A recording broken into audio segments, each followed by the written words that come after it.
My friends, as we look across the world of spiritual seeking today, we find a curious trend. Everywhere you turn, people are searching for some new method to awaken the soul. They speak of activating the pineal gland, of awakening a hidden center behind the eyes, of unlocking mystical energies stored in the body. And because these ideas appear to offer something tangible, something you can measure or manipulate, the human mind becomes fascinated with them. It imagines that if only it can adjust a certain physical organ, if it can release a particular chemical, then spiritual illumination will surely follow.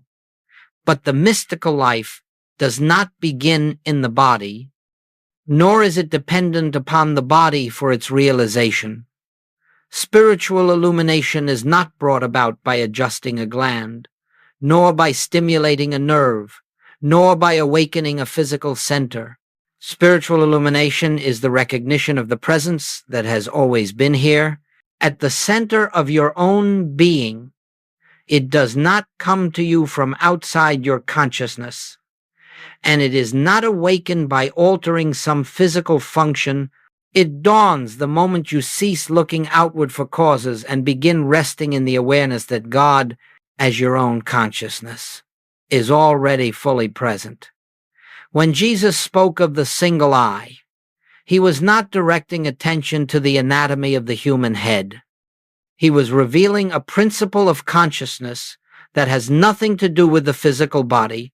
He was saying, in the language of the mystic, that when your awareness becomes undivided, when you recognize only one presence, one power, one life, then your whole experience becomes filled with light. But as long as you believe that some physical mechanism must be activated before spiritual awareness is possible, you are still looking to effects rather than to cause. Therefore, let us be very clear at the outset.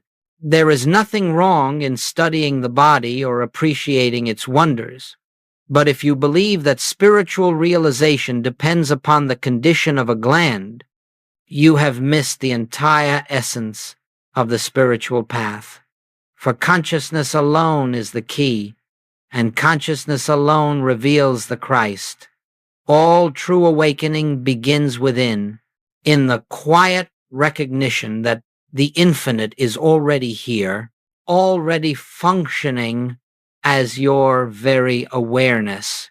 And so, before we go further, let us release the idea that anything external can bring us closer to God. Let go of the belief that enlightenment must be activated through some secret mechanism. The presence you seek is already present. The light you hope to awaken is the light that has never left you. All that is required is the willingness to look within with a single, undivided awareness and to recognize what has always been true. Now let us turn to the profound statement spoken by the Master. If thine eye be single, thy whole body shall be full of light. For centuries the world has read these words with a physical interpretation in mind. Some have imagined that Jesus was referring to the pineal gland, others to a mystical center located somewhere between the eyebrows, and still others to some hidden organ that must be stimulated or awakened. But Jesus did not teach physiology. He spoke always to the inner man, to the consciousness of the listener, and his words were addressed to the invisible center of awareness where God is realized. When the Master spoke of the eye, he was not referring to sight, but to seeing, the capacity to behold reality, the ability to discern the truth behind appearances. And when he said that this eye must be single, he meant that your consciousness must rest in the recognition of only one presence and one power. The eye becomes single the moment you cease to entertain two powers, good and evil, spirit and matter, God and something other than God. As long as you acknowledge more than one power, your eye is divided, your consciousness is split, and you are unable to behold the fullness of the light. The single eye is the consciousness that knows without hesitation or effort that God is all. It does not struggle to see this truth, for it is not attained by willpower. It is simply recognized, and when that recognition dawns, when the mind no longer wavers between God and something else, your entire experience becomes illumined. Not the physical body alone, but the whole fabric of your life begins to shine with the clarity that comes from unity of vision. To see with the single eye is to behold the one where the world sees the many. It is to feel the presence where others see absence. It is to rest in the assurance that the infinite is expressing itself here and now. Even though the senses may report lack, fear, disease, or conflict, the senses always testify to appearances, but the single eye beholds reality, and reality is always spiritual. Therefore, when we speak of seeing with the single eye, we are not entering the field of occult anatomy. We are living in the realm of pure awareness. We are recognizing God as the substance, the law, the life, and the activity of all being. And when this awareness becomes established in us, even lightly, even tentatively, the body becomes full of light, because our whole experience is bathed in a new understanding. The world may not notice a sudden change, but in our consciousness, something has shifted. The veil of duality has begun to dissolve. So let us approach this teaching with the humility and openness of the seeker who is willing to lay aside all preconceived notions. Do not try to force the meaning into the language of glands and centers. Hear it as the mystic hears it, as a call to recognize. One presence alone, for that recognition, is the single eye, and through it the light reveals itself. Let us look honestly for a moment at why the human mind is so drawn to physical explanations of spiritual awakening. It is because the mind, living as it does in a world of appearances, feels comfortable with what it can touch, measure, and analyze. If it can point to a gland, or to a center in the body, or to some mechanism hidden within the brain, then it believes it has discovered something solid, something dependable, something that can be manipulated to produce a desired outcome. The human mind is always seeking control, and physical explanations offer the illusion of control. But spiritual realization is not born of control. It is born of surrender, and surrender is the very thing the human mind fears. It would much rather adjust a gland than relinquish its belief in two powers. It would much rather stimulate the body than release its reliance upon the senses. It would rather adopt a technique, a method, a process, anything that promises transformation without requiring the mind to relinquish its own authority. You see, the human mind is uncomfortable with the simplicity of truth. It is not satisfied with recognizing that God is the only presence. It insists upon a system. It wants a map. It wants steps. It wants something to do, something to fix, something to activate, and so it grasps for the physical. It says, if only I can awaken this center, then illumination will follow. But all the while, illumination is already present. It is not waiting for a physical change. It is waiting for the mind to become still, to become transparent enough for the light to shine through. Joel Goldsmith taught us that the body does not lead consciousness. It is led by consciousness. If the body were capable of producing spiritual awareness, then every healthy person would be enlightened and every mystic would have a perfect physical structure. But we know from experience that this is not so. Some of the profoundest seers have lived in frail bodies, just as some of the healthiest individuals have never glimpsed the spiritual life. Therefore, the cause cannot be found in the body. It must be found in consciousness. And consciousness does not awaken because chemistry shifts. Chemistry shifts because consciousness awakens. The body reflects the state of awareness. It does not produce it. Trying to reach God by adjusting the body is like trying to reach the sun by polishing the window. It is the light behind the window that matters, not the glass itself. The window may be clean or cloudy, clear or stained, but the sun shines regardless. Your task is not to polish endlessly, it is to turn toward the light. So let us understand why the physical explanation is so tempting. It gives the mind something to hold on to, something it can manipulate, but the mystery of God cannot be manipulated. It can only be recognized. It can only be surrendered to.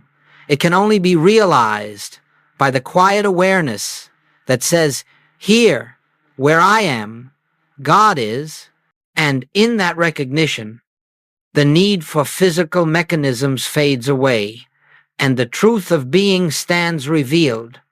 Now, let us speak gently and clearly about the matter that so many today regard with such fascination, the pineal gland.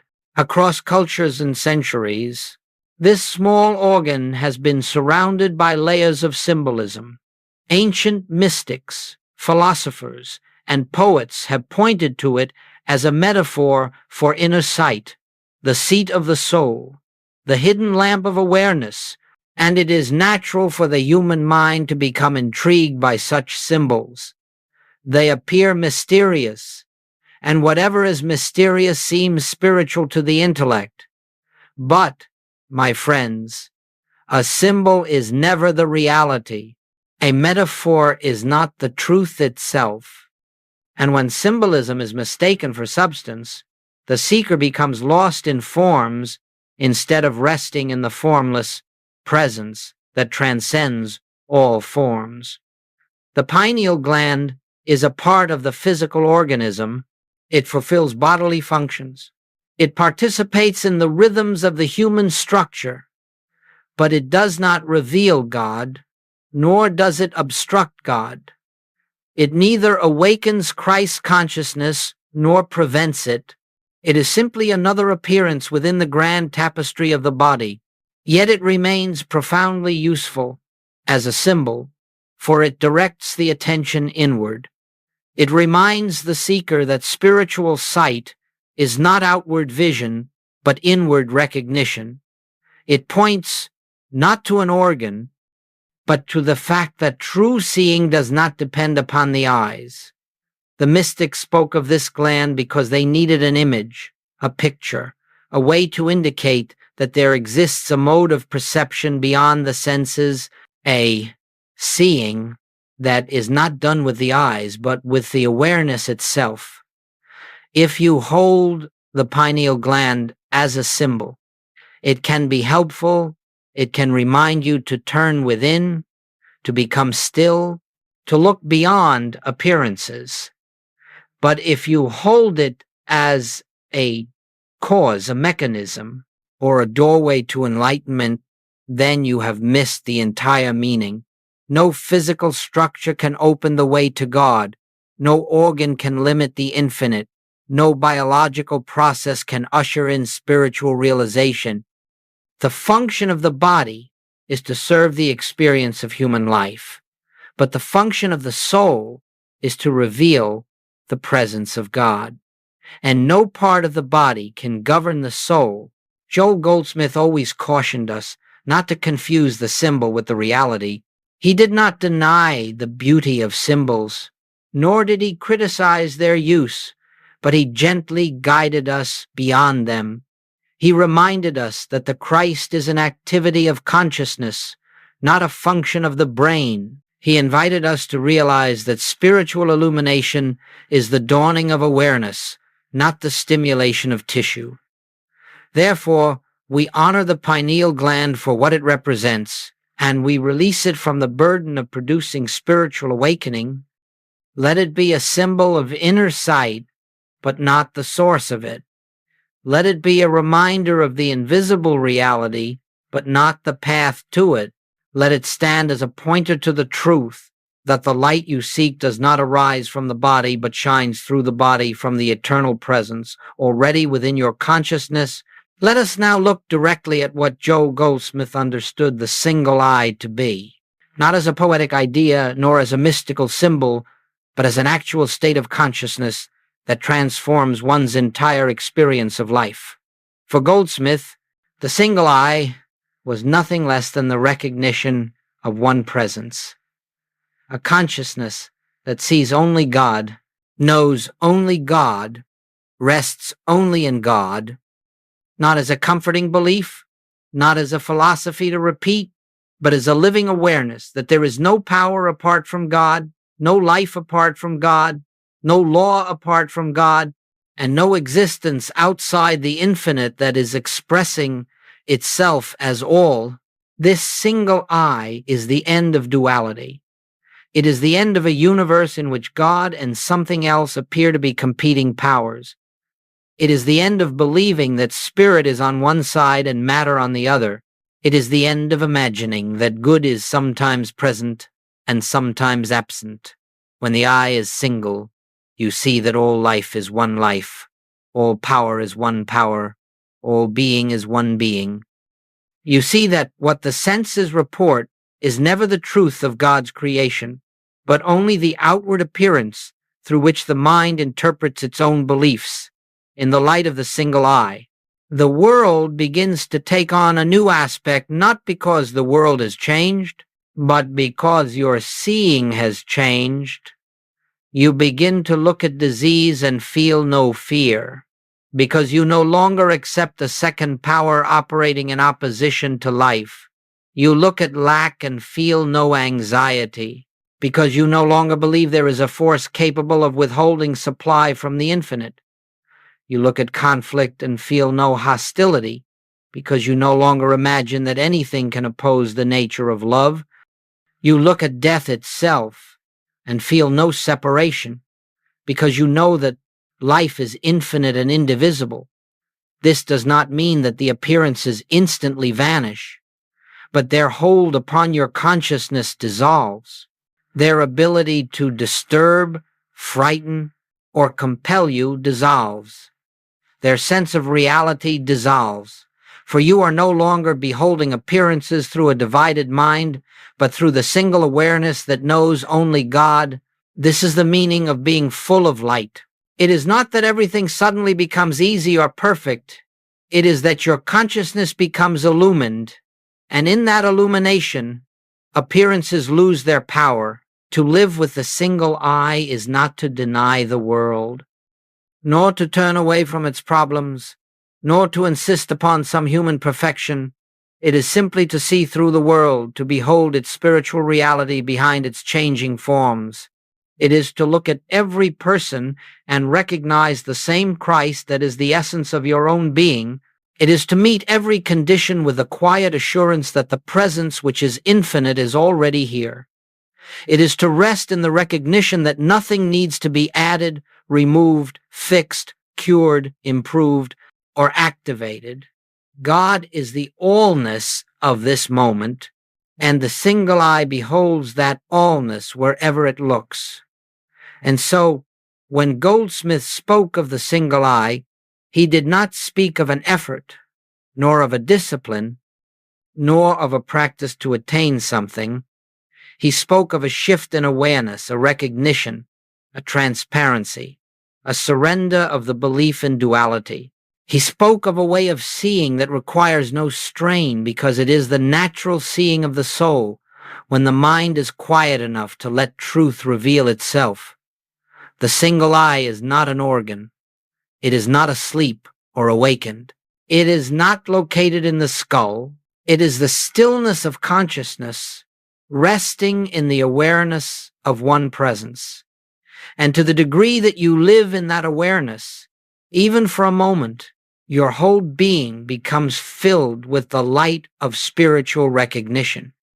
Now we come to a point that must be understood if the spiritual path is to unfold naturally and without confusion. Spiritual awakening does not depend upon the condition of the body. It is not determined by the chemistry of the brain, nor by the activity of an organ, nor by the functioning of any physical structure.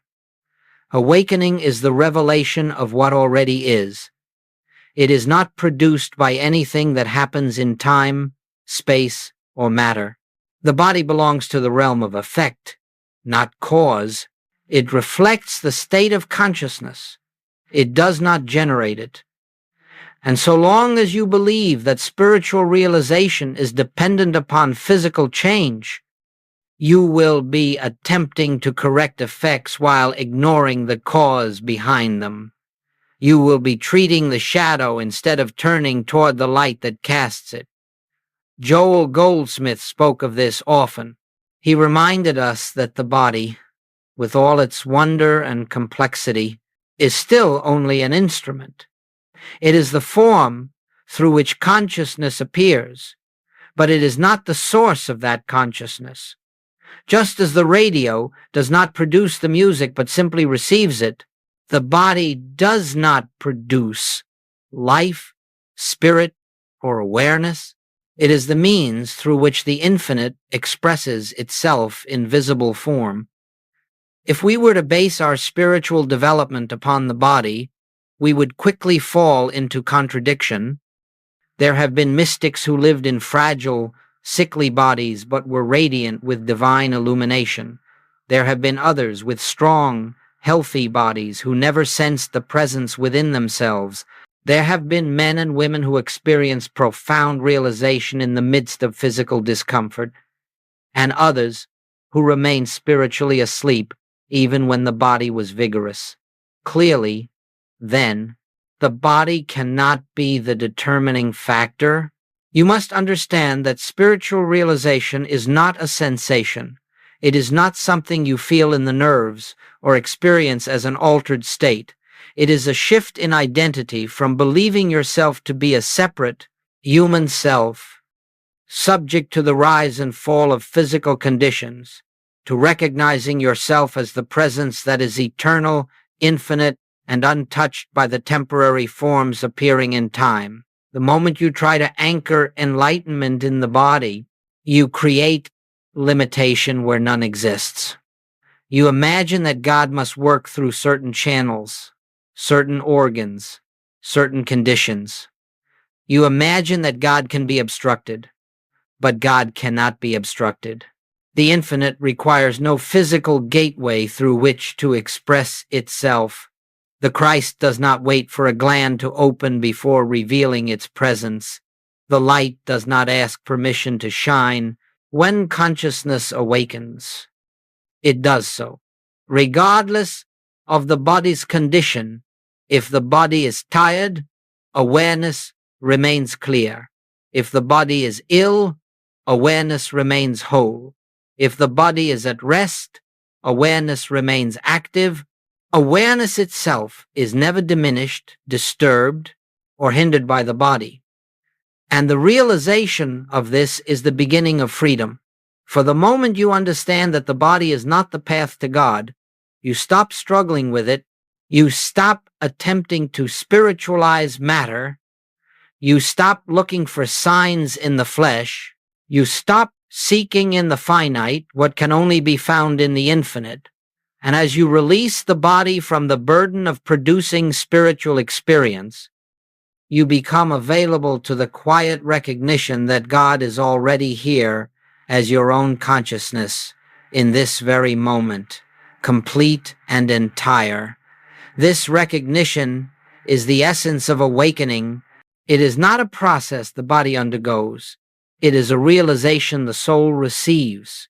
And when that realization dawns, you discover that the body, far from being the obstacle you once imagined, simply becomes a vessel through which the harmony of spirit may radiate. Now that we have spoken of the nature of the single eye, let us consider how this spiritual vision becomes a living, practical experience. For the truth must be embodied, it must be lived, it must be recognized in the midst of daily activity, not as an effort, not as a discipline imposed upon the mind, but as a gentle, continuous turning toward the presence that is always here. The first practice, if we may call it a practice, is what Joel Goldsmith referred to as the practice of the presence. This is not a meditation technique. It is not concentration. It is not the repetition of words. It is simply the quiet, natural pause in which you remember God is here, not somewhere else, not later on, not when you have purified yourself or adjusted your thoughts, but here in this moment, as your very awareness, for a few seconds, perhaps no more than a breath, you acknowledge the invisible as the reality of this moment, and then you return to whatever you were doing. These moments, repeated throughout the day, gradually dissolve the belief in separation and establish the sense of unity that is the single I. The second practice is the impersonalization of appearances. When a problem arises, whether as sickness, lack, fear, or discord, the human mind immediately interprets it as personal. This is happening to me. This is my condition. This is my failure. But Goldsmith taught us to step back from this reaction. He reminded us that these conditions are not personal. They are universal beliefs appearing in individual experience. They are suggestions of a world that sees two powers. And the moment you refuse to accept them as personal, you loosen their hold upon your consciousness. You do not deny the appearance, but you deny that it has truth in God. You deny that it has authority over your being. You deny that it defines your identity. The third practice is the practice of silent recognition in times of quiet. You rest in the awareness that I am. Not I am this or I am that. Simply I am. You do not attempt to change anything. You do not seek to create spiritual experiences. You do not strive for visions or sensations. You rest. And in this resting, the mind becomes transparent, and the light that is always shining becomes perceptible to your consciousness. This is the simplest of all practices, yet it is the doorway to every deeper realization. The fourth practice is the return to oneness, again and again, regardless of the conditions that confront you. If fear arises, do not fight the fear. Recognize that fear is simply a suggestion of a second power. If doubt appears, do not resist the doubt. Recognize that doubt is only the echo of a mind that believes itself separate. If turmoil surrounds you, do not attempt to control the turmoil. Recognize that the presence within you is not touched by outer conditions. And in that recognition, you become still. This stillness is the single I. This stillness is the awareness through which God reveals itself. These practices are not steps to perform, nor techniques to master. They are gentle movements of awareness. They are ways of returning, again and again, to the truth that there is only one life unfolding itself, and that this life is your own being.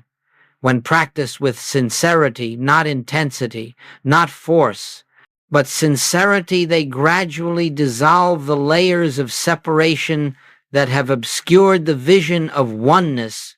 And so the single I is not attained through effort, but through relaxation, not through searching, but through finding, not through activity, but through resting.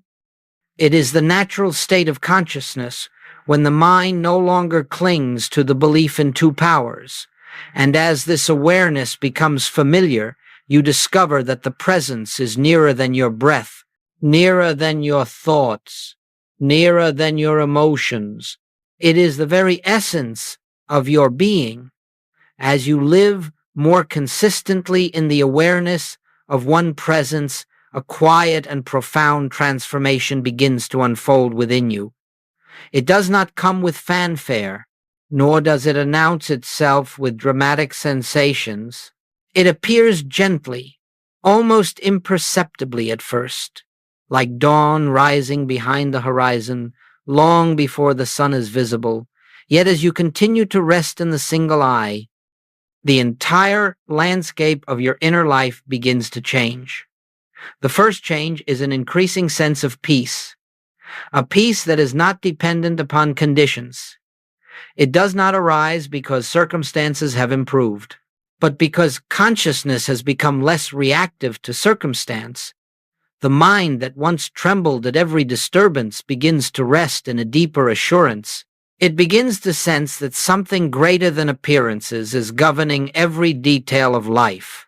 And this quiet inner confidence is the first evidence that the single eye is opening within you. Next, you notice that fear loses much of its power. Fear may still arise from time to time, but it no longer defines you. You begin to see fear for what it is, a suggestion, not a reality, a passing shadow, not a presence. And because you no longer identify with it, it subsides more quickly. You find yourself standing in the midst of situations that would once have overwhelmed you, and you remain calm, not because you have forced yourself to be calm, but because the consciousness that knows only one presence simply cannot be shaken by the appearance of a second. Then you begin to observe improvements in outward conditions, not because you have tried to change them, but because your consciousness has changed. Health difficulties may ease, not as miracles to celebrate, but as natural consequences of harmony being recognized within you. Supply may flow more freely, not because you have affirmed abundance, but because you are no longer living in the belief that supply comes from outside yourself.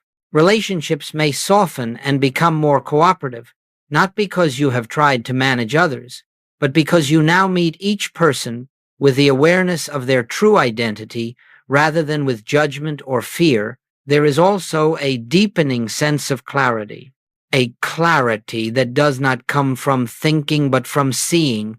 Problems that once confused you now reveal their unreal nature.